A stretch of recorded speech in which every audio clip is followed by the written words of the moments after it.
Hi there, Doug Stewart with IT Creations. Today I have the 1U Gigabyte R183-S91 Rack Server. As usual, a few different SKUs for this system centered around drive support and PSUs. Fortunately, for this system there are only 4. Consistent across all SKUs is support for 4th and 5th generation Intel Xeon Scalable CPUs. Like our channel? Hit that subscribe button. As you consider that commitment, let's get to it.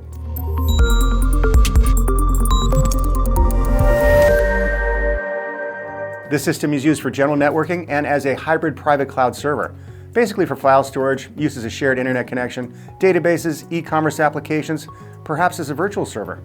At only 1U, it has some serious compute power with support for dual processors capable up to 64 physical cores and 128 virtual threads each, at least using 5th gen Intel Xeon Scalable processors. Also up to 8 terabytes of memory. On the front panel are 4 3.5-inch drive bays plus 4 2.5-inch drive bays supporting 9.5mm drive form factors. With the AAD2 and AAV2 SKU, you get support for SAS and SATA drive types. AAD1 and AAV1 will kick it up a notch with support for U.2 NVMe drive types. You can even go all in on NVMe with both processors installed, or SAS or SATA for that matter. Also in the mix, a random combination of NVMe for hot data and SAS or SATA for cold data, offering a larger, less expensive storage medium. Are you interested in the 1U Gigabyte R183-S91 server? If you are, then you can save up to $500 off a system that is listed or one that you can configure at IT Creations that's listed at $5,000 or more. Sound good? Then click that link to learn more. While you're there, you can use IT Creations Configurator tool to create your very own system configuration while it tallies up the cost of the various components. When you're ready to make a purchase, just mention this video to save at itcreations.com. The control panel above drive bay 0 on the far left has non-maskable interrupt button, reset button, ID button, power on button. Next, some telltale lights for LAN 1, LAN 2, hard drives, and system status. Around the back is where you will find another difference between SKUs. PSUs to either side of the chassis are either 80 plus platinum or titanium 1600 watt redundant PSUs, depending on the SKU. Between those, 2 PCIe slots on top with 2 OCP 3.0 mezzanine card slots also to either side. An I/O panel between includes mini display port, ID LED, a USB 3.2 Gen 1 port, 2 Gigabit Ethernet ports, and a server management LAN port. Gigabyte does provide preloaded management software, the Gigabyte Management Console. Available free of charge, the Gigabyte Management Console can help administrators manage a single server or a small cluster of servers by accessing the integrated ASPEED AST2600 management controller.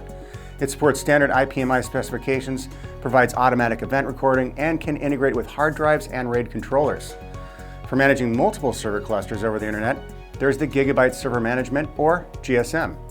GSM can be downloaded and is compatible with both IPMI and Redfish standards for managing converged, hybrid IT, and software-defined data centers. GSM Server provides real-time remote control. GSM Command Line Interface provides another non-graphical way to monitor and manage the system remotely. There's also a mobile app and a plugin to interface with VMware vCenter. Okay, moving on. OCP 3.0 mezzanine cards are easy to install or remove for upgrade from the back of the system without removing the cover panel. Just 2 screws or thumb screws. Given the limited number of PCI slots, those OCP card slots are quite useful for expanding network communications. Many options for ports and link bandwidth. Removing the cover panel, you can see the PCI 5.0 by 16 connectors for the OCP cards, and the 2 PCI risers just above, each with a full-height, half-length PCI Gen 5 by 16 slot. There's no mention of GPUs supported on this system, but given the full-height, half-length slot, you can most likely install 1 or 2 NVIDIA Tesla T4s or an NVIDIA A2 and some other options on the smaller side. The T4 consumes the most power at 75 watts, which can be supplied by the slot as these GPUs do not require a power connector. 4th and 5th gen Intel Xeon Scalable processors are supported, including Xeon CPU Max Series CPUs with a TDP of up to 350 watts. Each of the processors supports 16 memory module slots. With 8-channel memory architecture for both 4th and 5th gen CPUs, the system can be loaded with 2 DIMMs per channel. Using 256 Gigabyte memory modules, that equates to about 8 terabytes of memory. That said, using 5th gen CPUs with a single DIMM per channel will provide memory speeds of up to 5600 megatransfers per second. With 2 DIMMs per channel, up to 4400 megatransfers per second. With 4th gen CPUs and 1 DIMM per channel, you get memory speeds of up to 4,800 megatransfers per second or up to 4,400 megatransfers per second with 2 DIMMs per channel. Of course, that would be the Platinum CPUs. With Gold, it will cap out at 5,200 megatransfers and Silver CPUs at 4,400 megatransfers per second. Again, using 5th gen. All will deliver up to 80 PCI 5.0 lanes for up to 160 PCI lanes with both processors installed. There are 8 MCIO connectors on the motherboard for support of NVMe drives. If you want RAID with those NVMe drives, there is a connector on the system board for a virtual RAID on CPU key, also known as VROC. You can get RAIDs of 0, 1, 5, or 10 depending on which key you install. Also 4 slimline SAS connectors.